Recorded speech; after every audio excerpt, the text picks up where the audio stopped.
So please accept the registration and come back.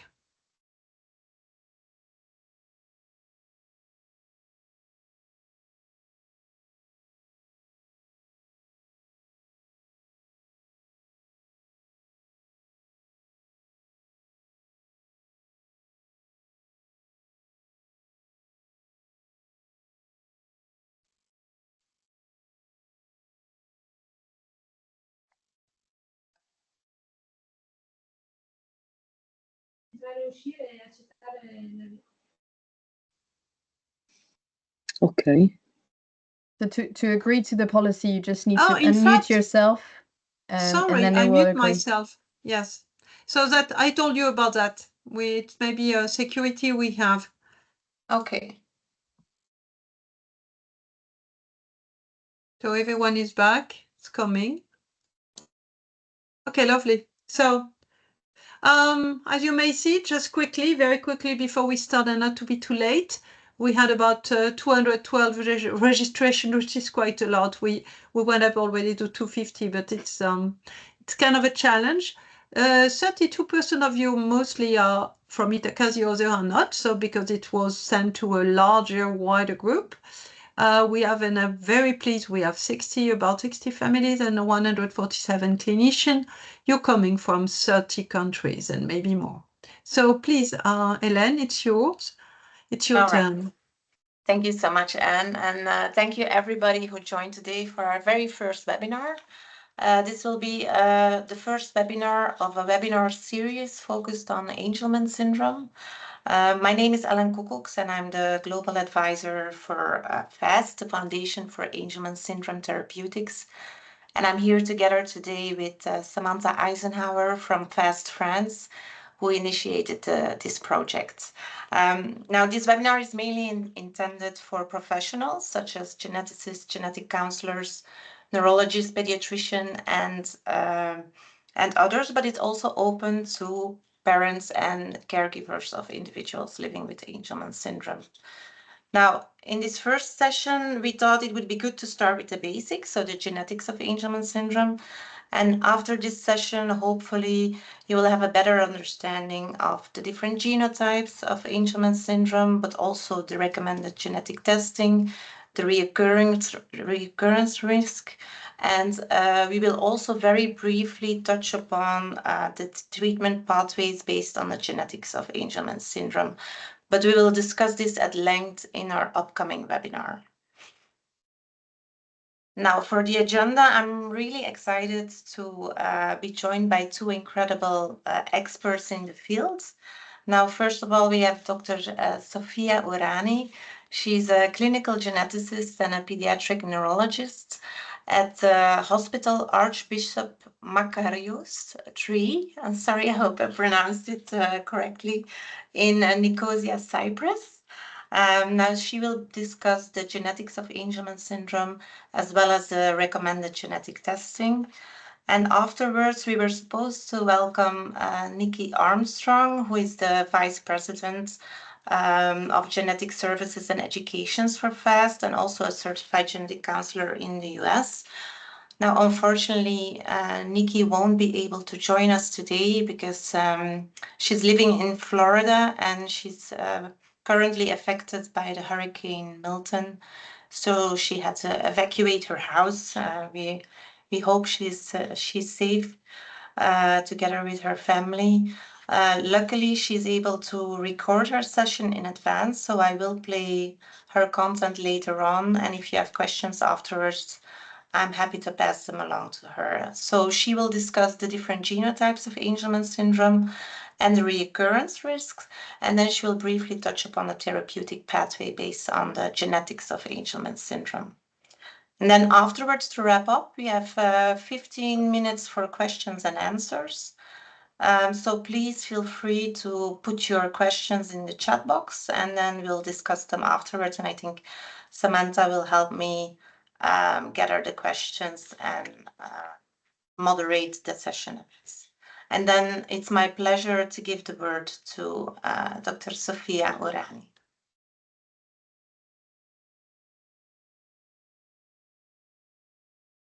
Good afternoon from Nicosia. Thank you very much for giving me the opportunity to participate in this first webinar of an Angelman's very interesting series.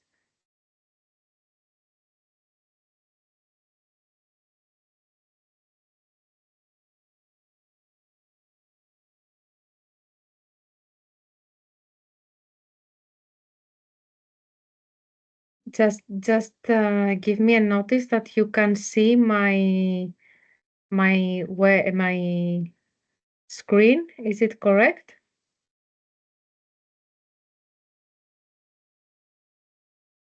Should I go on? Yes, Yes, we please. can see your screen, Okay. Sophia. Yeah, okay. So Angelman syndrome is considered a monogenic neurologic disorders that affects approximately 1 in 15,000 individuals. Or if we calculate globally, we estimate that more or less 500,000 individuals are diagnosed with Angelman syndrome. It's a complex disease that has various manifestations and also creates a lifelong impact on the patient and their caregivers. The patients with symptoms of Angelman syndrome do have some main characteristics, which is a universal lack of speech, sleep disturbances, severe insomnia. They do have the majority of them, even if it's not all of them, seizures. They do have severe developmental delay, ataxia and incoordination, feeding difficulties. They have unique behavior. They are the happy kids, and they are unable to live independently. In terms of the impact these kids have on the family, its inability to maintain employment from their point of view. It causes a lot of disturbance in loss of sleep in the whole family, a lot of anxiety and depression, stress, social isolation.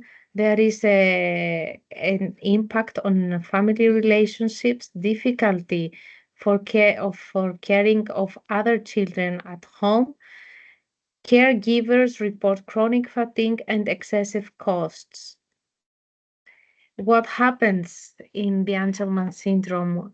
What is important is that we have a reduction in the expression of UB3A gene in the maternal copy of chromosome 15. So each of us has 2 chromosomes 15. I may be a little bit more basic because I would rather give the opportunity to the parents of kids that are not very familiarized with these terms to understand. So we both have 2 copies of chromosome 15, one from mom and one from dad. And this is a chromosome where all the genes are not expressed in the same way. So we were supposed to express the UB3A gene when it is in the maternal allele. The gene in the paternal allele is silenced. And what is this gene? This gene is responsible in order to give instruction to form a protein, ubiquitin protein ligase. That is an enzyme that targets other proteins by tagging with ubiquitin to indicate degradation that is needed. So when we don't have enough UB3A, there is a dysregulation of proteostasis that leads to accumulation of excitatory signals and the failure of tonic inhibition, and this makes neurons difficult to communicate. There are 3 isoforms of UB3A. That means the gene is managed in different forms that can give 3 isoforms, and is also a transcriptional coactivator. What the studies have demonstrated is that the percentage of UB3A that is produced is related to the clinical phenotype the patients have. So if we have too low UB3A, the symptoms are not that prominent, like they are prominent, more prominent than when we have a good production of UB3A. And this can be explained with a different mechanism, genetic mechanisms. In this slide, I would like to give briefly a picture of the lifetime of Angelman. I want to stress that during prenatal period, embryos do not have symptoms. There are no prenatal findings that can help parents or professionals to think that the baby has Angelman syndrome. During the neonatal and the first months of life, there are kids that have discomfort, and this is presented by problems, sleep disturbances, and feeding problems. And as they grow up, we can see and we can detect the developmental delay that is mainly prominent at first in the motor skills, and then in the speech and the language development. Seizures can appear at any time of the life of a person with Angelman, and sometimes they may be difficult to treat. There are kids that grow up, there are kids that do not have major organic problems. They are kids that have a happy endeavor. They have good communication skills, even if they lack speech. But we cannot give them all the necessary elements to say that they can be autonomous. In order to understand the complexity of the genetics of Angelman, I will make a very brief parenthesis about what is, how our DNA is organized. Our DNA is organized in a series of books. These books are the chromosomes. So in book number 15 is where the UB3A gene is located. What we have is a defect in this book. So, and this book is opened in pages and is written in, has a lot of words. So UB3A is one of the words of this page, of this specific page. What can happen in the Angelman syndrome? This is the typical normal chromosome. The red one is inherited from the mother. The blue one is inherited from the father. So when we have a deletion of the maternal part that contains the UB3A gene, we do have an Angelman syndrome. And this is what happens in 70 to 80% of the cases with Angelman syndrome. Another possibility that can happen is that we have a spelling mistake, that is a mutation in UB3A gene in the word of this page that leads to abnormal signal, and this is what happens in 10%. In 3% of the cases, we miss in total the a maternal chromosome. We do have 2 chromosomes 15, but we lack all the maternal. And in this case, we also have the symptoms of Angelman syndrome. There are 2 more rare possibilities that are responsible for almost 1% of the cases, where we do have a mutation or in the imprinting center of the maternal allele. The imprinting center is a part of this page, is a part of this chromosome that regulates the expression of UB3A gene. And one last case is where we do have cells that do have a mutation corresponding to Angelman syndrome and normal cells that function well. So, how can we reach the diagnosis of Angelman syndrome? The first thing is to have a suspicion of a phenotype that corresponds to Angelman syndrome. That means we see a baby that has the clinical features we mentioned, and we should think that Angelman syndrome may be one of the differential diagnoses. It is important to stress that when we think of Angelman syndrome, we should think of DNA methylation testing. This is a testing that is going to see if this part of the chromosome 15 is active or not, and what is the origin, if it's paternal or maternal. So in case the amethylation pattern is abnormal, we do have, and it's the maternal part, we do have the Angelman syndrome. The chromosomal microarray, which is the test that is going to see if this part is deleted or not, is not sufficient. We should also ask for the origin of this deleted part in order to test, to say if it corresponds to Angelman syndrome.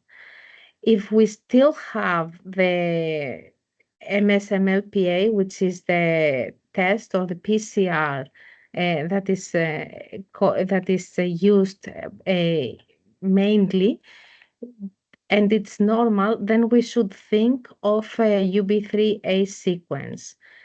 If there are no variants found, then the Angelman syndrome is not like, and we should think of a different diagnosis, even if we need to stress out that 10% of people that meet the clinical criteria of Angelman syndrome do not reach a molecular diagnosis. Okay. So currently what happens? It's less common for genetic testing for specific diagnosis to be ordered as a first tier. In most cases, we mainly ask for chromosomal microarrays. We need to stress out that in this case, DNA methylation analysis is needed to confirm the Angelman syndrome versus the Prader-Willi. In some cases, when the kids present with developmental delay or epilepsy in the first months of life, then we may go through gene panels or through whole exome or whole genome sequence. It is important to stress that the major mechanism of Angelman syndrome, which is the deletion and the perianal disomy, are not identified by whole exome or whole genome sequence everywhere. There are still exomes or genomes that can inform us about CNPs, about deletions, but this may not be ordinary from all the laboratories that are offered. I'm especially mentioning this because I am practicing in Cyprus. I have a abrupt knowledge of what happens in Greece. So in this part, we may not have access to CNV data through whole exome that are being done here. And also to stress that what we already referred before, and I am repeating this because it is important, that a normal microarray may not be enough in order to exclude the Angelman diagnosis. So as a clinician, as a professional, if you still think of Angelman syndrome, it is important to ask for DNA methylation testing. This is a table, a brief table of what are the methods that we are using now about the molecular testing that we are using regarding Angelman syndrome. In a lot of cases, at least in my experience, the first tier exam would be MSMLPA. The FIS was used before, and luckily, there is access to a gene panel sequence or exome sequence where we can still detect the UP3A gene defect. So I want to stress out that each individual with Angelman syndrome is unique. But individuals with the same genotype may have certain characteristics in common. We are trying to find genotype with phenotype correlation in order to be able to identify the patients that would benefit from clinical trials. And also, as would be reported, as would be exposed by Nikki after me, its genotype has a different chance to be inherited. This is something that it is important for genetic counseling. All right. Thank you very much, Dr. Urani. Then I will share the recording that Nikki made. Let's see if I can share it with sound. Please let me know if it works. Hello, everyone. I am so sorry that I works. cannot be there live with you all today. I live in Florida in the United States, and we're in the path of an oncoming hurricane.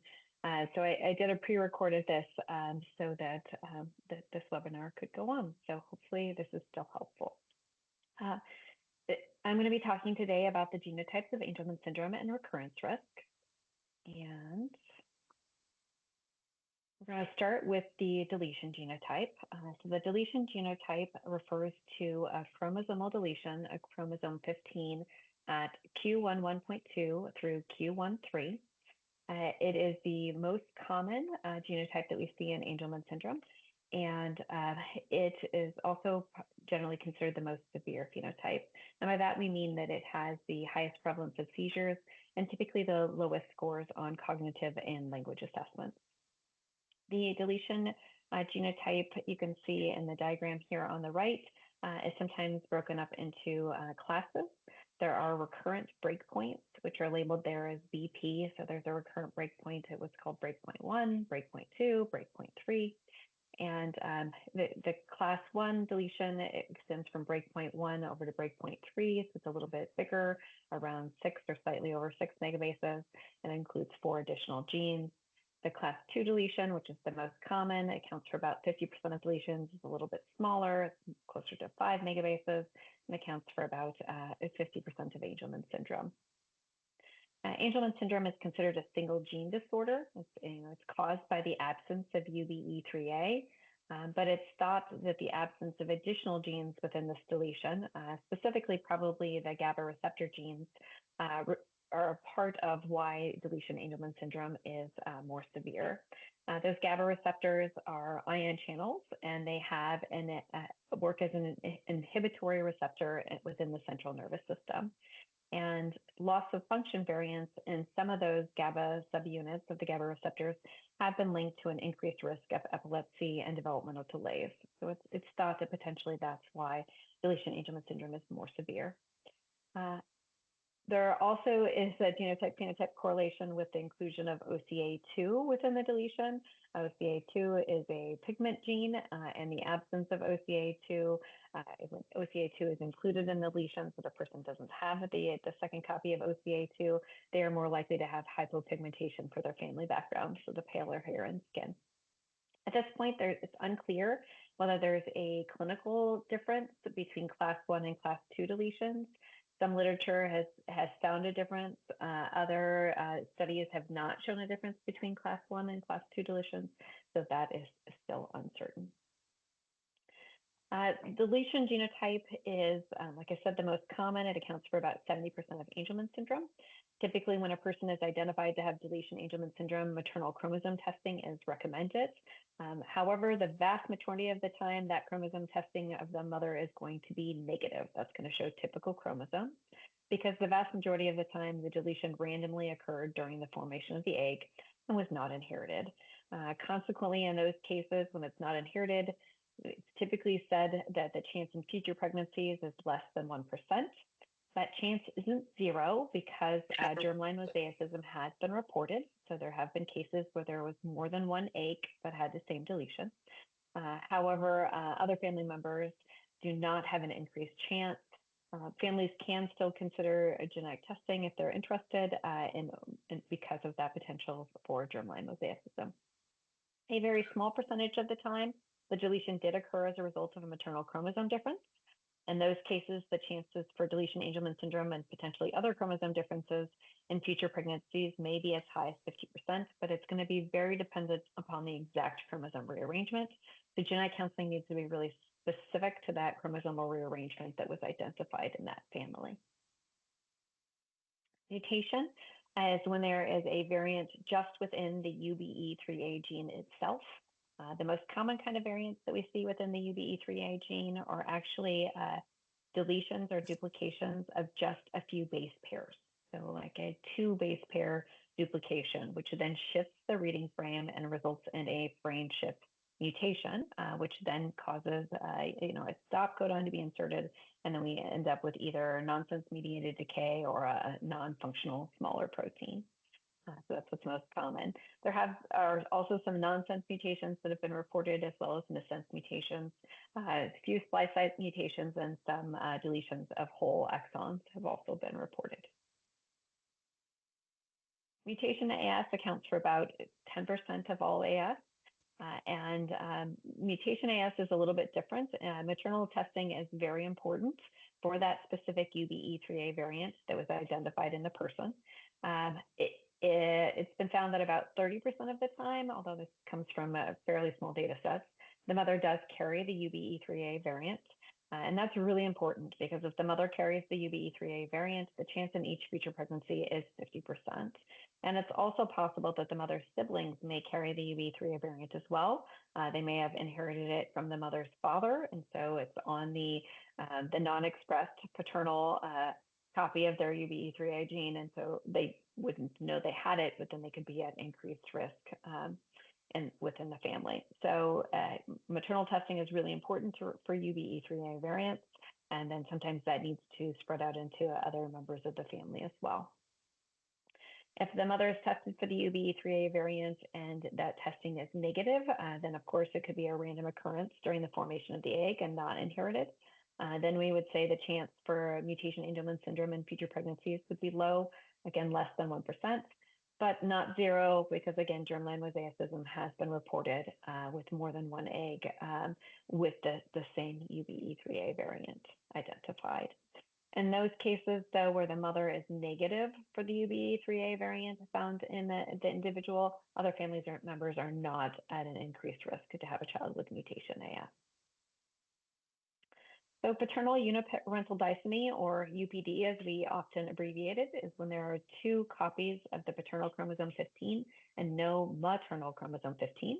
And so then there's no neuronal UBE3A expression. But we do actually see overexpression of those paternal genes that are typically turned on from the father's chromosome 15. There is a little bit of a specific phenotype that is seen with paternal UPD. I mean, there's the traditional, much of the typical Angelman syndrome, but we actually see a lower prevalence of epilepsy. And when seizures are present, they tend to be less severe overall with UPD. And then there's a higher risk of obesity and the kind of hyperphagia phenotype within the paternal UPD population. Paternal UPD can happen a couple of different ways. And this isn't really important as far as thinking about phenotype, but it is important if you're thinking about genetic testing and how you get to a diagnosis. So there are essentially 2 different types of UPD. There's isodisomy, where both chromosome 15s are exactly the same. Isodisomy is going to be identified on a chromosomal microarray if it has SNP analysis as part of it. So that one would be picked up on the CMA. However, we can also see paternal UPD from heterodisomy. It's a little less common, but it has been reported. And that's where the two chromosome 15s are different. They're both still from the father, but they're each of the different chromosome 15s from the father. And with heterodisomy, that is not going to be identified on a CMA because those chromosomes are going to look different. And so it's unlikely that would get picked up that way. In order to get to heterodisomy, you would actually need to do specific UPD testing or a microsatellite analysis or something like that with both parents in order to be able to identify that both of those chromosome 15s came from the father. So UPD accounts for about 3 to 7% of all Angelman syndrome. And when UPD Angelman syndrome is identified, parental chromosome testing is recommended. Most of the time, UPD randomly occurs. It's not inherited. It's a result of how the chromosomes were packaged in the egg or the sperm, and then either trisomic rescue or monosomic rescue. So just a random occurrence. And the chance for the UPD Angelman syndrome in any future pregnancies would be very low, much less than 1%. We can sort of never say zero. There have been a couple of case reports of individuals who are prone to errors in chromosome 15 separation during meiosis. So, theoretically that's possible, but overall the likelihood is very low there. And other family members would not have an increased chance to have a child with UPD Angelman syndrome. On the other hand, if parental testing shows that one of the parents carries a chromosome difference, again, that happens in less than 1%, but if that does happen, the chance for UPD Angelman syndrome in future pregnancies could be increased. That exact chance could depend on the exact chromosome rearrangement. Robertsonian translocations have been reported a number of times with UPD. And in those cases, depending on the chromosome rearrangement, there's actually some pretty clear data about what the risk looks like. But genetic counseling needs to be very specific to that chromosome rearrangement in order to give that family the best information possible. If there's a rearrangement, then of course other family members might also carry that rearrangement, and so testing may need to include other family members as well. So imprinting center defect is one of the more rare causes of Angelman syndrome. Essentially, the imprinting center is responsible for our imprinting, and when you think about it, a person has one maternal chromosome 15, one paternal chromosome 15, but when they go to have children, they need to make it so that everything, if it's a mother, she needs everything in her eggs to show maternal, and if it's a father, he needs everything in his sperm to show paternal. And so the imprinting center is responsible for that kind of resetting of the imprinting and the formation of eggs and sperms.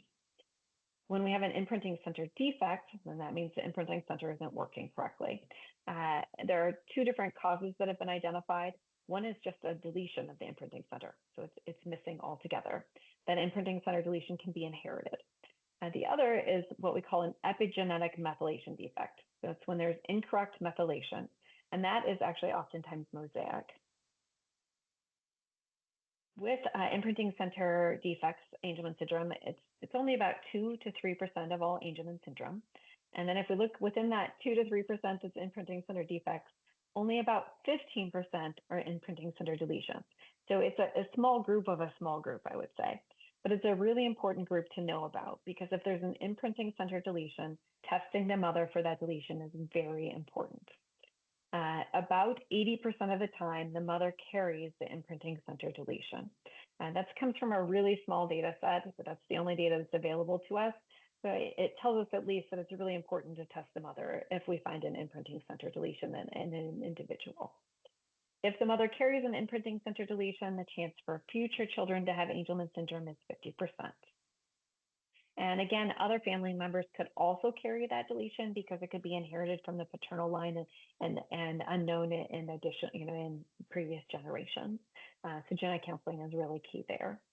If the imprinting center deletion testing on the mother is negative, then again, it was most likely a random event that occurred during the formation of the egg and was not inherited. And then we would say the chance in future pregnancies is very low. In theory, there could be germline mosaicism, although as far as I'm aware, that's never been reported. And other family members would not have the increased chance to have that. So just a really quick little summary. The two highest risk for future pregnancies subtypes are imprinting center deletions and UBE3A mutations. And in both those cases, testing the mother is very important. So mosaicism has also been reported in Angelman syndrome. Most commonly, it's reported with those imprinting center defects, the epigenetic methylation defects that happen after conception. But it's also been reported in individuals with deletion, uniparental disomy, and mutation. So kind of all of the genotypes have been associated with mosaicism. And there are correlations between the degree or the percentage of cells that are expressing UBE3A and the symptom. Individuals who make more UBE3A are likely to have more words, and they're likely to have less seizures, and they're likely to have better motor skills. And you can kind of see a fairly consistent correlation with that. So you've heard today that genetic testing for Angelman syndrome is very complicated, but we're hopeful that there are technologies on the way that are going to make this much easier. And probably, I think our best hope right now is long-read sequencing, which is mostly still in the research stage, but it's starting to get closer to the actual being used in the clinic. There are a couple of different varieties of long-read sequencing. Some examples are Oxford Nanopore or PacBio. But the benefit is that it appears that they could identify all genotypes of Angelman syndrome in one test. And one of the benefits of the long-read sequencing is that it doesn't use PCR, and so you maintain methylation, so you can analyze methylation while you're analyzing sequencing. So it just can really simplify things from that perspective, but still in the early days there. The other thing that is on our radar is newborn screening. Because of the benefits of early therapeutic interventions like physical therapy, occupational therapy, speech therapy, identifying babies at birth could be really helpful. The other piece is that as therapies move along in development and hopefully we get good potential therapies, there may be benefit to treating earlier in life. So newborn screening is an area that there's kind of continued development in. There are a couple of different methylation-based assays that are in validation. So they're in studies looking at de-identified dried blood spots. These kind of assays would not be able to detect UBE3A mutation Angelman syndrome. And then on the flip side, we've seen UBE3A sequencing, so that would detect a mutation subtype, and a number of bigger newborn screening pilots that screen for lots of genes. So there's pilots throughout the world that are doing, genome sequencing, sometimes the whole genome, sometimes 50 genes, sometimes 300 genes, and all different numbers of genes. And some of those pilots do include UBE3A. And they would have the ability to detect the mutation UBE3A, but also in some cases, some of the other subtypes as well. However, there hasn't been a prospective pilot that has been focused on or meant to identify individuals with Angelman syndrome. And that's probably because there isn't, right this second, there aren't great therapies that we know with a 100% certainty would definitely, improve the individual with Angelman syndrome's health. So now I'm going to switch gears and talk a little bit about therapies and how the therapeutic pathway development for Angelman syndrome, which is based on genetics. I do want to mention that I'm just giving a really quick overview today because one of the next upcoming webinars is going to be completely focused on this topic. So this is more of a teaser for the future talk that will be coming before too long. So when we think about transformative therapies in Angelman syndrome, at FAST, we sort of organize it into what we call our 4 pillars. The first pillar is pillar 1 that we refer to as replacing mom's UBE3A. So some examples here would be like an AAV gene therapy that delivers a version of the UBE3A gene to the brain. Another example might be an enzyme replacement therapy that delivers a UBE3A protein to the brain. So those would both be replacing mom's UBE3A. pillar 2, the one in the middle there, it's a little bit different. It's turning on dad's UBE3A. And so this I also have heard described as stopping the stop. So essentially, these are mechanisms or methods to potentially block the UBE3A antisense transcript, so that would enable the UBE3A gene expression and the making UBE3A protein. And some potential ways to approach that are the antisense oligonucleotides, the ASOs, that are currently in phase 1-2 clinical trials, some likely to go to phase 3 clinical trials soon. Another example might be of a potentially more permanent technology, could be like a CRISPR that again would block that UBE3A antisense transcript. Another approach are what we call downstream targets. So pillar 1 and pillar 2 are really focused on UBE3A. Pillar 3 is looking at what else we can do to try to help neurons communicate with each other better if there isn't enough UBE3A there. So that's looking at the more downstream targets. And again, there are a number of potential products, potential drug therapies, both in development and in clinical trials. And then lastly, our pillar 4 are all those pieces you need to have in place in order to have efficient and effective clinical trials. So this is things like having good outcome measures developed so that you can make sure that if there is a potential therapy, that you can test it and really know whether or not it works. Do you have, is everyone educated? Do you have places that can conduct the clinical trials? Do you have all the, the regulatory pieces that you need? So that's pillar 4 is getting all those pieces in shape in order to move along clinical trials. So this is my last slide, and my apologies because it's a really busy slide. But the purpose of this slide is really to show that we are hopeful that there are the therapeutic developments that are in process now and that will hopefully be available before too long are going to be of benefit to everyone living with Angelman syndrome, not just young people or newly diagnosed people, but everyone living with Angelman syndrome. And what this slide is showing is this is the mouse model data. So on the left column, you can see different tests that are used in mice to try to determine if there's a phenotype. And then what you can see along the top are potential therapeutic modalities in Angelman syndrome. So pillar 1, again, that's the replacing the UBE3A. Pillar 2, turning on dad's UBE3A. And then you can see in that row 3, where there's the blue, orange, and the green, they tried dosing these different therapies at different times. Everything that's in green at the bottom, those yes boxes, is where they saw an improvement after the therapy. And one of the key takeaways here is that in adults, so those are those blue boxes, we still saw yeses. We still saw adult mice seeing benefit from these treatments. And we really hope that this translates to mean that adult humans will also see benefit from these treatments.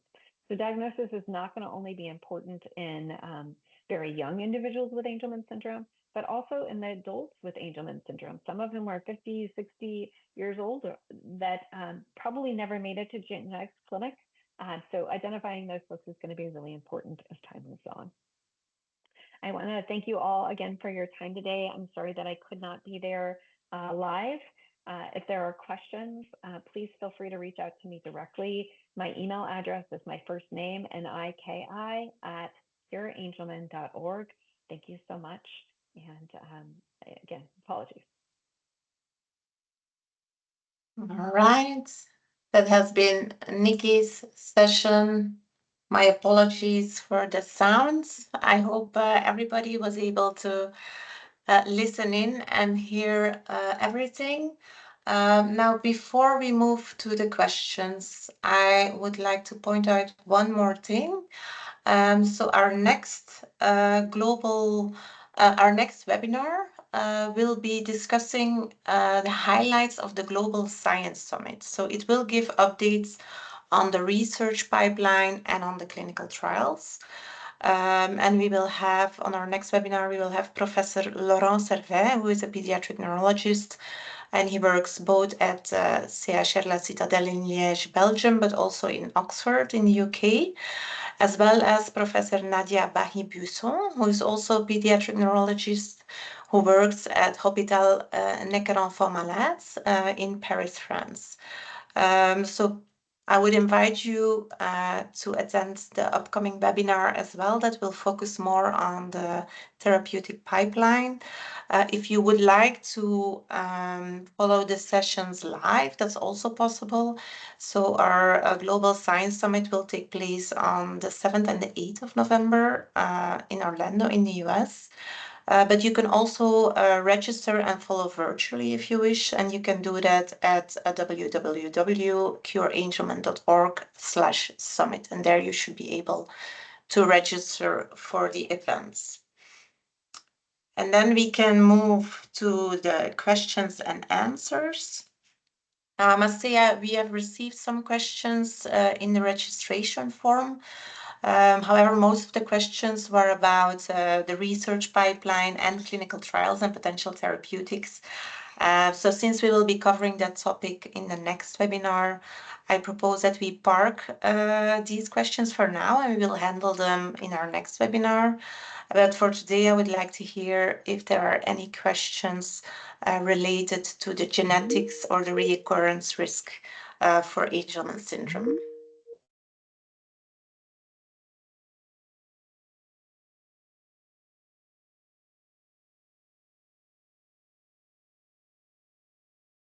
You have a question in the chat, maybe Ellen? I'm back. Yes, indeed. So There's you hear one question. what I was saying or not yet? We heard that we could go on with some of the questions and that there will be the survey afterwards, right? Did you hear my slide on the next webinar? Yes, okay, yes, perfect. we did hear that. Okay, good, because I saw I dropped, but I didn't know when. So you have one Perfect. question from Charlotte around what do I ask my genetician if I want to join a future clinical trial? Meaning, what type of genetics do I have to put forward or genetic testing? So I don't know, Sophia or Ellen, if you guys want to take that question. Ellen, do you want to answer the question? I can. I mean, I'm not a geneticist, so I'm not sure. But I think what's the most important thing, and that's of course related to the inclusion criteria and the eligibility criteria, is to make sure that you have a genetic report that confirms your genotype. Because of course, right now, not all genotypes are included in clinical trials. I think that's the most important thing, but I'm not sure if you can add anything, Sophia. There are a lot of clinical trials that are going on. The genetic background is one of the criteria, and then there are criteria about the clinical state of the patient. So in terms of what are the trials that can include patients and what are the requirements is something that should be addressed with the special team in your area. Maybe a follow-up question to that, just to be clear, is that genetics testing is also quite recent, right, in the Angelman history at least. And so some patients that are older, teenagers or adults, do not have necessarily the same details in their genetic testing as the younger children. So would you recommend that patients reach out to their neuro specialist or geneticist to be able to do further testing to make sure they have as detailed genetic testing as possible? The answer is definitely yes. There are a lot of patients that are diagnosed clinically, and then the access to the genetic test is much easier nowadays, but is not easy and free, or at least affordable for everyone. That depends on the country, and even within the same country, it may depend on the region where you live. So definitely the answer is yes. It is important to go back, and it is important to have a genetic result. Sometimes it's easy, sometimes it's not easy, but it should be offered to all the kids that have a phenotype that correlate with Angelman syndrome, and the phenotype is lifelong. Maybe it may change. It's not the same, a baby with Angelman syndrome with an adolescent or adult, but we should have a high level of suspicion to detect patients that may correspond to Angelman syndrome. All right. And I think, again, another follow-up question on that would be, if I'm being told my child has AS, so I'm not sure, or I suspect, or there is a bit of unclarity from several doctors that I'm meeting, if I'm a parent, what test do I need to ask the doctor to do to confirm AS or not AS, if I'm a parent? I think that the most important thing is to find specialists that are familiar with testing. So I wouldn't give this responsibility to parents. Okay, so I would suggest and I would recommend your doctor to find a team that is specialized with Angelman syndrome. And it is important that nowadays within the Europe and within the ERNs, this is one of the functions that we want to cover, to be connected so that the professionals can talk and can share experience. So I think the best thing is to tell your doctor to suggest, to ask to find someone that is familiar with this and then guides the doctor. I would suggest the methylation, the DNA methylation, but in each country and in each region, it may be different. The laboratories are different. So there's no one answer there. Okay, thank you very much. On the other questions that we have in the chat, there's one on, should maternal testing, for example, for UBE3A mutation or ICD deletion only be done if there is a clinical suspicion of AS in the mother?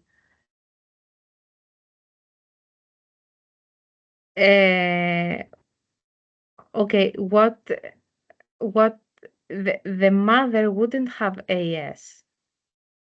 Okay, I would need to find a question, but what Nikki said is that if a child is diagnosed with a UB3A mutation, gene mutation, then we should test the mother, because if this mutation is present in the paternal allele from the grandfather, the mother does not have the Angelman syndrome, but can still pass it on and have another kid with Angelman syndrome. So in a family that do have kids where the mechanism is a gene mutation, UB3A gene mutation, we should test if this mutation is inherited or not. Yes, and if I understand correctly, it's not because the mother is a carrier that she has Angelman syndrome. I think that's where the misunderstanding comes from in the question. Yes, unfortunately, people with Angelman syndrome cannot reach all the requirements to be able to care for a family. Mm-hmm. Yeah. Indeed. Again, because as a mother, you can pass on your paternal allele, which do not express the UBE3A, and that is the one that can have the mutation, and therefore you could pass it on to children. But it's rare, and it depends on the cases, as Nikki mentioned. I think there is also another one is, what could be the best newborn screening tool for Angelman syndrome? Okay, the newborn screening for Angelman syndrome, at least nowadays, is not something that is used. And this is something that Nikki mentioned. And they use different kinds of testing, but there are only pilot research projects with long read sequence where we can detect also the methylation status of a defect. I think for current practice, it's not easy to detect, and all the newborn screening programs that are used do not have the element to test for Angelman syndrome. Indeed. I see that Kathleen had a question in the chat. I'm wondering if you would like to come on camera and explain the case that you had regarding Angelman syndrome, that you made a recent diagnosis, sorry. I don't know if you hear me. But Kathleen in the chat is saying that they made a diagnosis for a child who had no seizures, who was speaking in small sentences, and yet it turned out it was Angelman. So what is the minimum criteria that should hint doctors to make this test, to ask for this genetic testing? In my experience, and I don't know if Ana Roche, a senior pediatrician, very specialized in Angelman, is still here. There is no minimum. Okay, global developmental delay, especially speech delay, is very important in order to think of Angelman syndrome. And if you think of it, you don't need to find every clinical picture, every clinical element that the books are describing.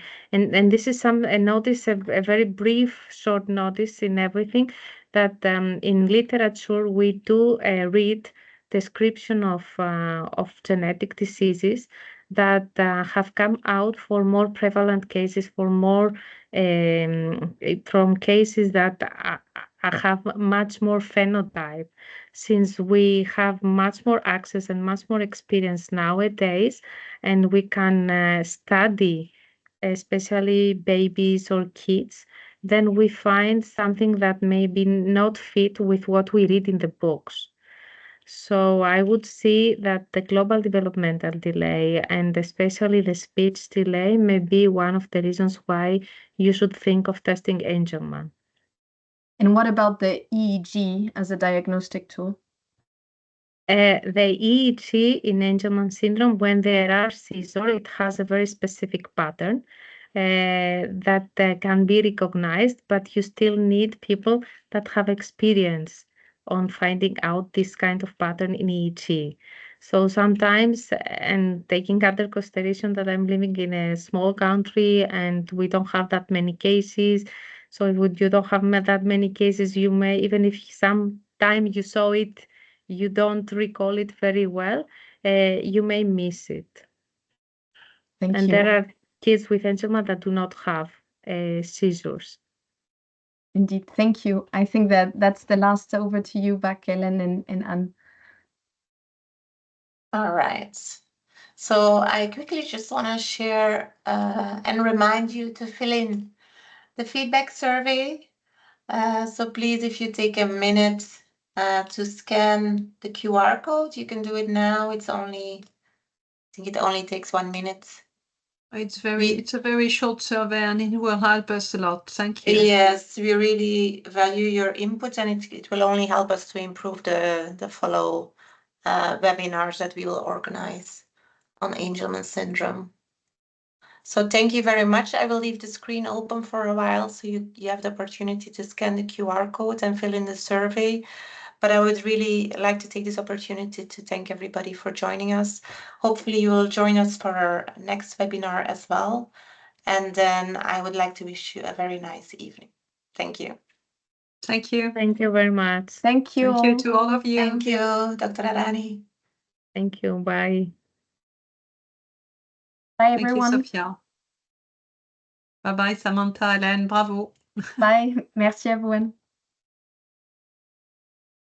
Thank you.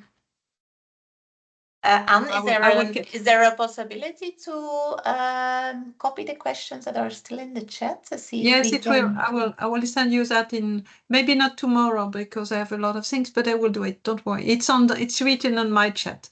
And maybe look at your Teams. Maybe no. It's on my Teams. Okay. So perfect. I close up the meeting. Thank you so everyone much. for joining us tonight. Thanks, Hélène. Thank you. Bye-bye. Bye bye. Thank you.